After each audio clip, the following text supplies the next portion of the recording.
আসসালামু আলাইকুম, সকলে কেমন আছেন? আশা করি সকলে ভালো আছেন, আমিও ভালো আছি আলহামদুলিল্লাহ। আজকে একটা বিষয় আপনাদেরকে প্রমাণ সহ আমি দেখাবো। আমাদের গ্রামে প্রচলিত একটা কথা আছে, আনারস আর দুধ যদি আমরা একসঙ্গে খাই তাহলে অনেক বড় ধরনের একটা দুর্ঘটনা ঘটে যেতে পারে। আসলে কি এমনটা হয়? কখনোই নয়।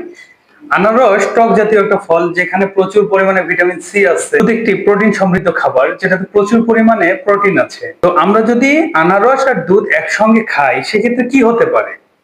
আসলে আনারসে প্রচুর পরিমাণে ভিটামিন সি থাকার কারণে অতিরিক্ত আনারস খেলে অনেক সময় অ্যাসিডিটি হতে পারে। এছাড়া অন্য কিছুই নয়। তবে দুধ আর আনারস একসঙ্গে খেলে যে বড় ধরনের দুর্ঘটনা ঘটবে এমনটা নয়। যেমন আমি এই আনারসটা দুধের মধ্যে চুবাই খাচ্ছি, ঠিক আছে? হুম। এবার আমি শুধু দুধ খেয়ে নিচ্ছি, আবার আনারস খাচ্ছি।